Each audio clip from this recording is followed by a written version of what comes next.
Buenas tardes y bienvenidos a nuestro segundo teórico práctico de gramática 2018. En la clase de hoy vamos a continuar desarrollando dos disciplinas que se dedican al estudio de los sonidos del español, que son la fonética y la fonología, para adentrarnos específicamente al objeto de estudio de la fonología y definir la noción de fonema y alófonos. Luego veremos este concepto desarrollado en el sistema fonológico del español rioplatense para llegar a la definición de sílaba y estudiar particularmente los fenómenos de coarticulación. Hacia el final de la clase van a encontrar los ejercicios que les dejé la clase anterior con su resolución para que vayan viendo paso a paso y puedan ir autocorrigiendo lo que ustedes pudieron ir resolviendo. Gracias y seguimos en contacto.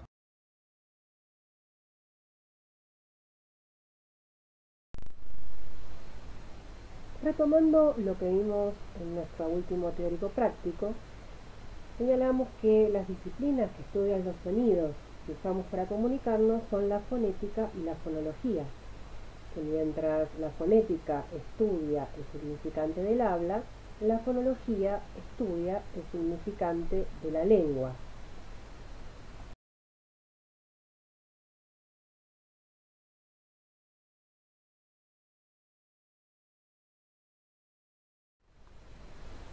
Si la fonética estudia la sustancia, el significante del habla, estos sonidos, al tener una función comunicativa, le otorgan a la fonética el rango o la entidad de disciplina lingüística, una disciplina dedicada al estudio acústico, fisiológico y perceptivo del habla y de los actos del habla.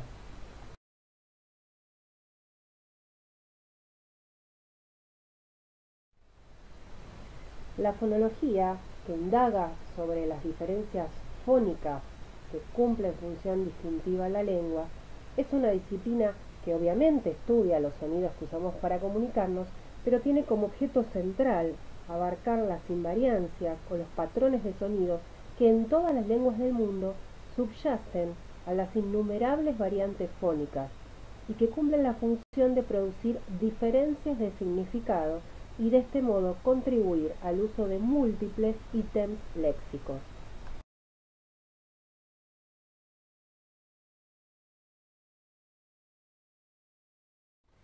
La fonología entonces va a organizar aquel material fónico que le provee la fonética para tratar de encontrar patrones de sonidos y de ese modo poder identificar variantes distintivas, es decir, variantes que permitan distinguir significados. Tomemos por ejemplo la palabra mesa. Esa señal se compone de ciertos elementos fónicos y de unidades de significación.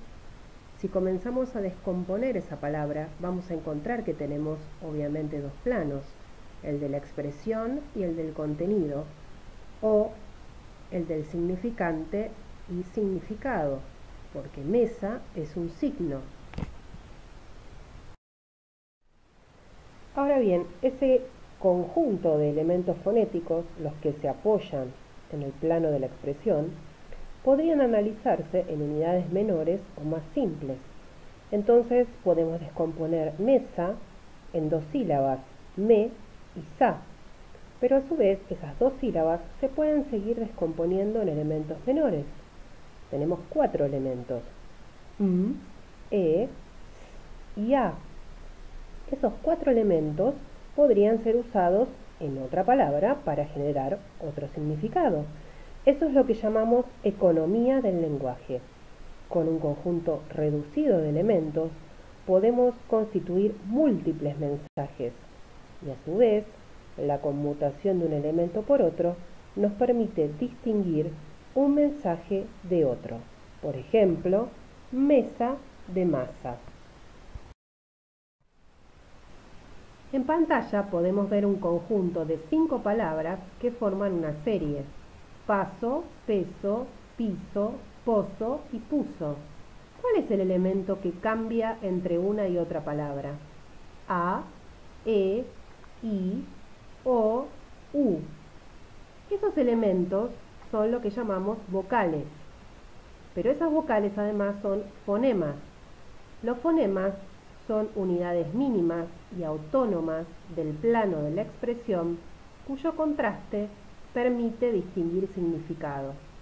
Es decir, los fonemas no tienen significado propio, pero la conmutación de uno por otro permite generar cambio de significado.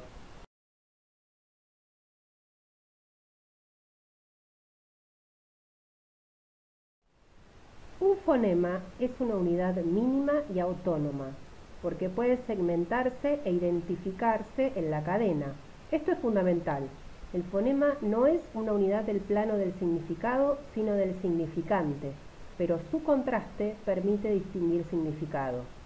A su vez, el fonema tiene una serie de rasgos coexistentes y distintivos. Distintivos quiere decir que permiten distinguir significado. Y coexistentes quiere decir que todos los rasgos se dan al mismo tiempo y que no se dan uno sin el otro. Por ejemplo, el fonema P tiene el rasgo bilabial, oclusivo, oral y sordo. Todos esos rasgos se dan de manera simultánea. Por último, no olvidar que el fonema se representa siempre entre barras, a diferencia de los fonos que, como ya vimos, se representan entre corchetes. La diferencia entre un fonema y otro es distintiva. Ahí tienen dos pares de palabras, tos frente a dos y paso frente a vaso. Veamos el primer par. ¿Cuál es el fonema que cambió? El primero de la cadena, T por D. Son dos fonemas distintos y los puedo conmutar uno por otro. Si al conmutarlos cambia el significado de las palabras, quiere decir que se trata de dos fonemas distintos, no de dos variantes de realización de un mismo fonema. Los fonos son la realización concreta de los fonemas. Dado que el fonema es una abstracción y se representa entre barras, por ejemplo, el fonema P tiene una sola variante de realización, que es el fono P, que como ya saben, se representa entre corchetes. Algunos fonemas tienen un solo fono o más de uno, en cuyo caso hablamos de alófonos. De todas maneras van a ver que probablemente se utilice el término alófono como sinónimo de fono, aun cuando el fonema tenga una sola variante de realización. Si el fonema, dijimos, es una unidad abstracta que representa los patrones de sonidos de una lengua y está en contraste con los otros fonemas de la misma lengua, el alófono es una variante de un fonema. Los alófonos forman un conjunto de sonidos cuya alternancia no cambia el significado de una palabra y se producen en contextos fonéticos que pueden ser diferentes o que pueden ser los mismos contextos. Vean ustedes en pantalla un ejemplo de un fonema con dos alófonos. El fonema D tiene un alófono apicodental oclusivo sonoro y otro alófono ápico interdental fricativo sonoro. Los contextos de aparición en este caso, como veremos más adelante, no son exactamente los mismos y por tal motivo la alternancia de uno por otro no genera cambio de significado. Ahora bien, los alófonos pueden aparecer también libremente sin estar sujetos a contextos de aparición distintos. Eso es lo que llamamos alófonos en variación libre, que suele estar condicionada por dialectos geográficos. Por ejemplo, ahí tienen la palabra lluvia en sus dos variantes, con un alófono dorso prepalatal fricativo sordo, que sería lluvia, y con un alófono dorso prepalatal fricativo sonoro, que sería lluvia. Ambos son alófonos de un mismo fonema que aparecen en el mismo contexto y que la conmutación de uno por otro no genera cambio de significado. Por eso decimos que están en variación libre.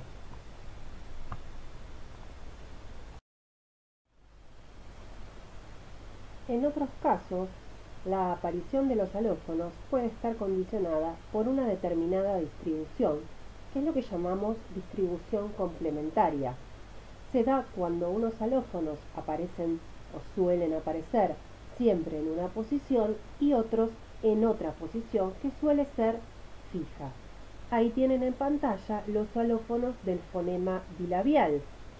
Tienen un alófono que suele aparecer en posición inicial y detrás de consonante nasal, tal como sucede en bebé, me refiero al primer alófono, y en envío.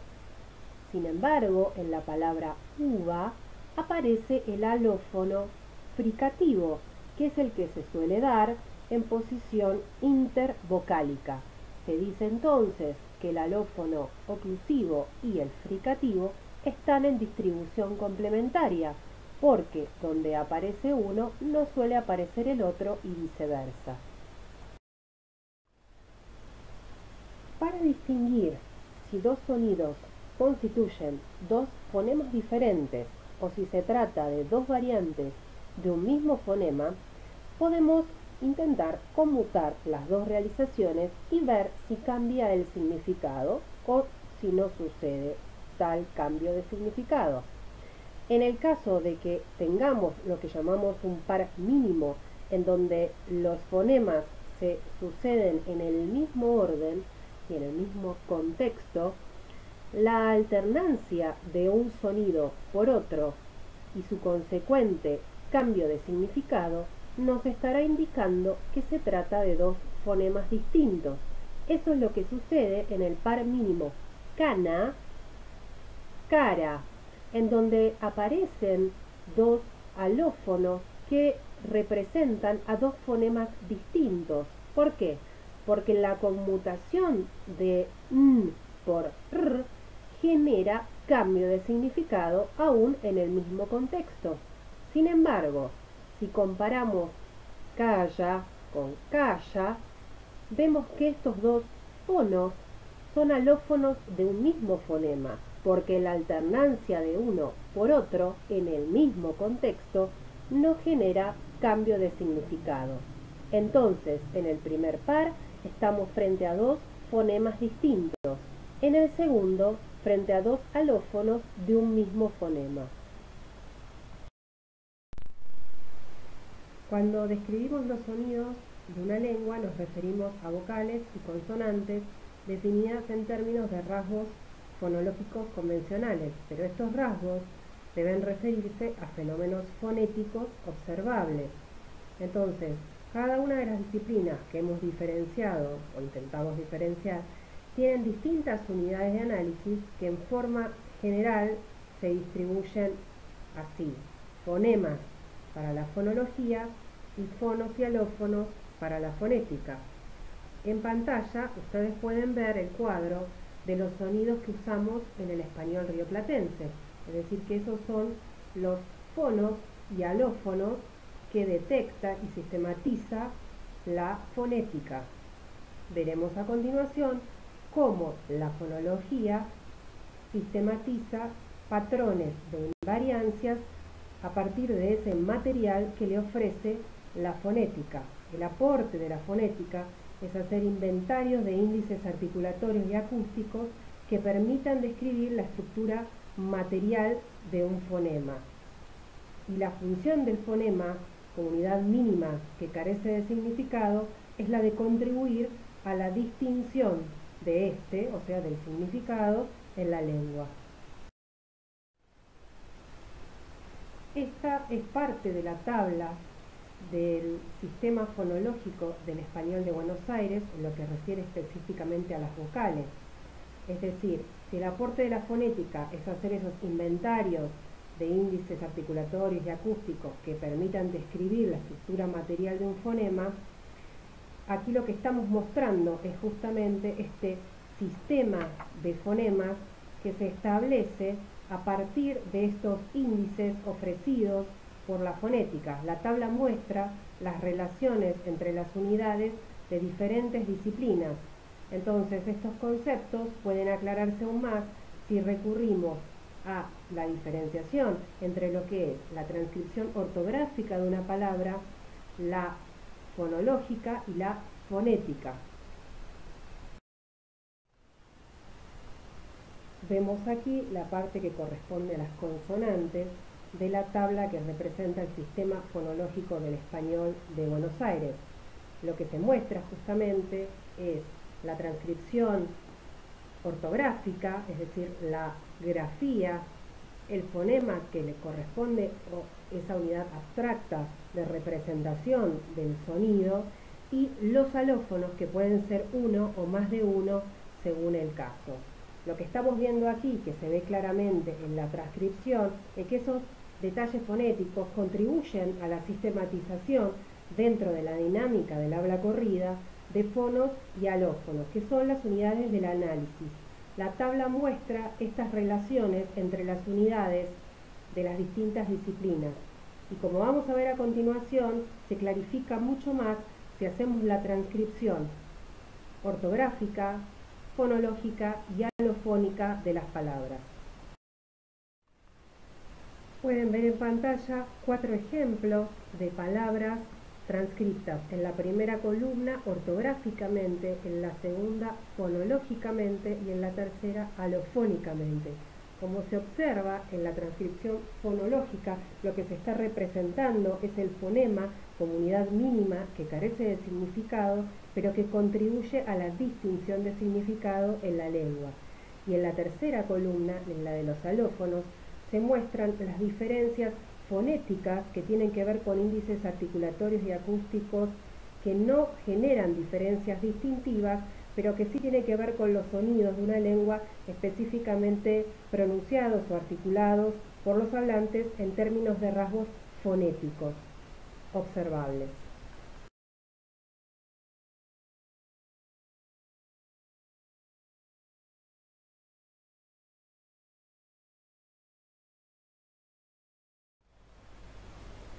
En la distribución jerárquica de las unidades lingüísticas, la sílaba se halla entre el fonema y el morfema, que veremos más adelante.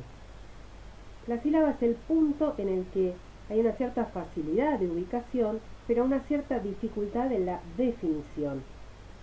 Hay una especie de realidad intuitiva en cada hablante que tiene una idea más o menos clara del número de sílabas de cada emisión, pero por otra parte hay cierta dificultad para dividir emisiones más largas que una palabra, que tiene que ver con ciertas intuiciones primarias sobre la sílaba que se basan en la forma escrita más que en la hablada.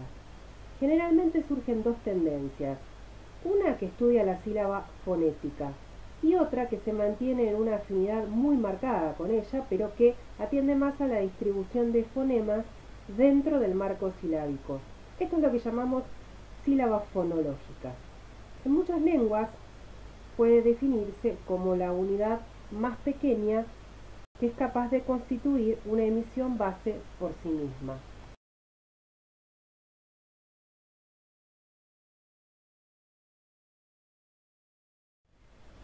Entonces, si la sílaba es capaz de constituir emisión base por sí misma, ninguna consonante española es una sílaba, porque necesita del apoyo vocálico para producir una emisión de tipo silábico. No ocurre lo mismo con las vocales, que por sí mismas pueden constituir una sílaba e incluso una palabra. La alternancia de vocales y consonantes suele ser una secuencia común a todas las lenguas, y por eso se afirma que el modelo universal de la sílaba es el consonante vocal.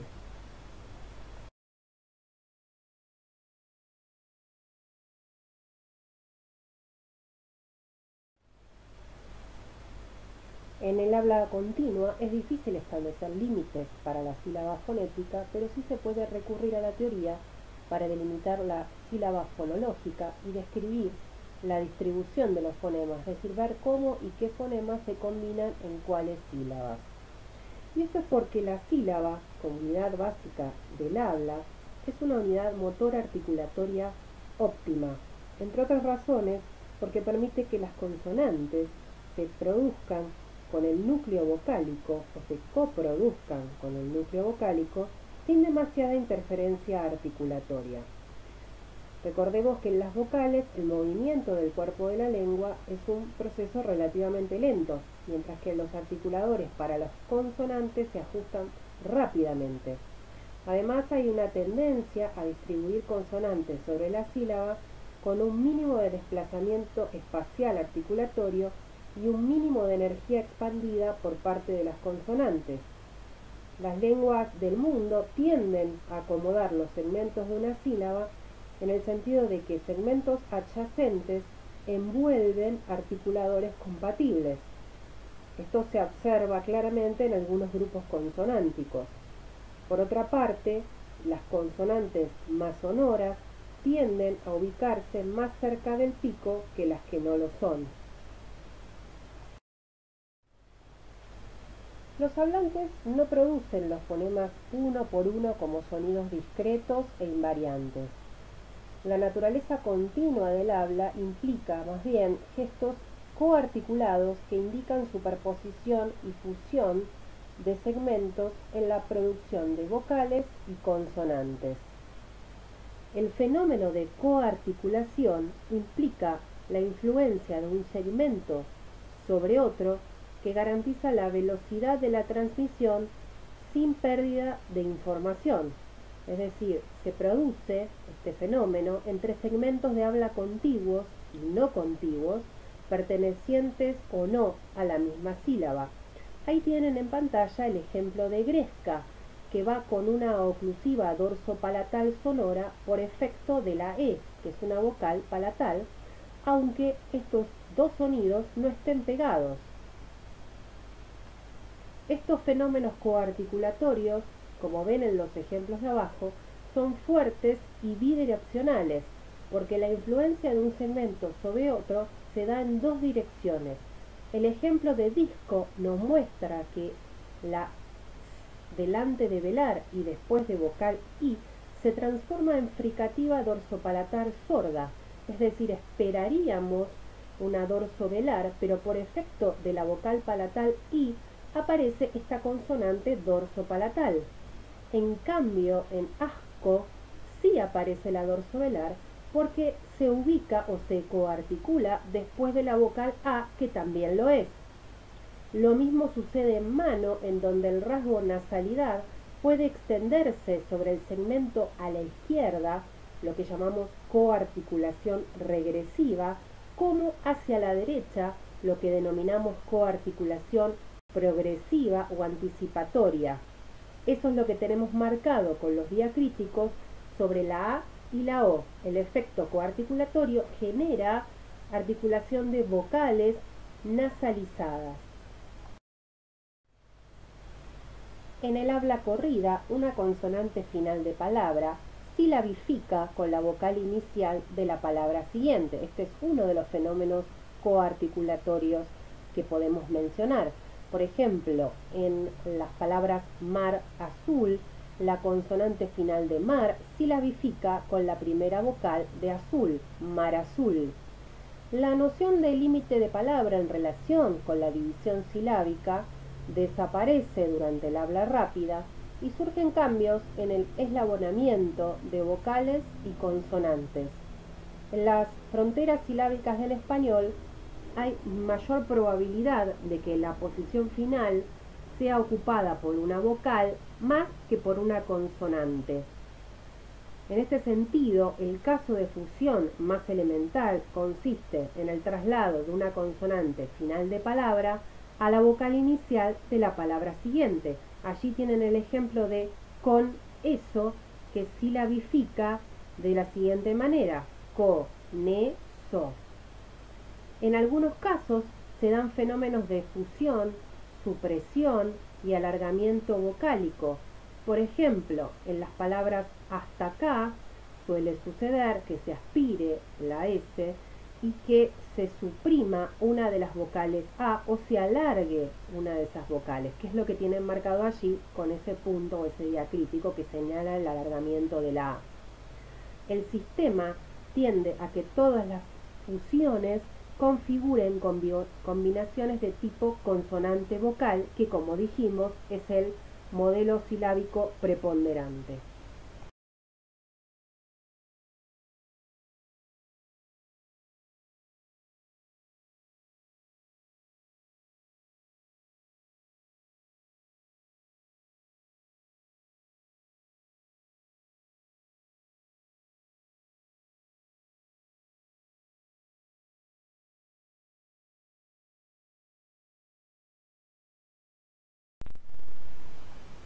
A partir de aquí comenzamos con la parte práctica de la clase. Vamos a corregir en primer lugar los ejercicios que tenían para hacer de la clase anterior. El primer ejercicio les pedía que identificaran el símbolo fonético correspondiente a las descripciones que se les ofrecía. El primero lo tenían a modo de ejemplo y luego se les daba la descripción laringea fricativa sorda, ahí tienen el símbolo, que es la que llamamos generalmente la S aspirada. La siguiente es apicogingival vibrante múltiple sonora, tiene el sonido vibrante múltiple, recuerdan que es el de, por ejemplo, perro.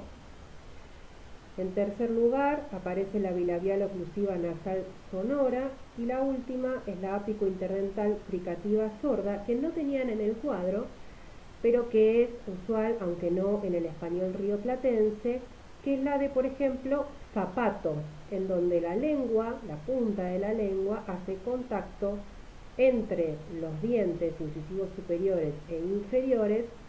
El modo de articulación es fricativo, pero es sordo, ¿sí? La variante sonora es la que ustedes ya conocen, que es el alófono de D, que aparece generalmente en posición intervocálica. En el segundo ejercicio se les pedía que ustedes ofrecieran la descripción articulatoria correspondiente a los símbolos que tenían listados allí. Aquí les dejo entonces la descripción de cada uno de estos fonos, tanto desde el punto de vista del modo como del punto de articulación, la vibración o no vibración de las cuerdas vocales, de modo tal que nos fijaremos a cómo pasa el aire, si hay o no interrupción del pasaje de aire, si el sonido presenta el aire saliendo por la boca o por la cavidad nasal, y si el sonido tiene o no vibración de las cuerdas vocales. El tercer ejercicio les pedía que describan las consonantes de las palabras cochera, visita y arrayán. Allí tienen el símbolo correspondiente a cada una de las consonantes que aparecen en las tres palabras. Fíjense que en arrayán tienen dos opciones de fonos, uno sordo y el otro sonoro. Por supuesto dependerá de la pronunciación que cada hablante realice de esa palabra. Habíamos visto que esos alófonos pueden darse en variación libre. En el cuarto ejercicio se les pedía que encontraran cuál era el rasgo fonético que permite distinguir los pares de consonantes que se les ofrecen en cada uno de los puntos. Entonces, en el A podemos distinguir las dos primeras consonantes de las dos segundas, o sea, y distintos de V y D, por ser las primeras nasales y las últimas dos orales. En el segundo caso se distinguen las dos primeras por ser oclusivas, de las dos segundas por ser fricativas, y el rasgo que distingue a la serie del punto C es el de sordez versus sonoridad. En el último ejercicio se les pide transcribir fonéticamente las palabras asado, viaje, enseñanza y grasa. Allí tienen la transcripción fonética que corresponde. Tengan en cuenta en la palabra asado que aparece el alófono fricativo del fonema D en posición intervocálica. En viaje, notar que aparece el diptongo y la I de esa manera es más cerrada que en sílaba en la que no aparezca diptongo, sin llegar a ser un glide, que es el que aparece en posición inicial después del silencio. También en viaje aparece el alófono dorso palatal, que articula de esa forma por estar en contacto con una vocal palatal E, en lugar de dar la articulación de la dorso velar. ¿Sí? Este es un fenómeno coarticulatorio de los que estuvimos mencionando previamente.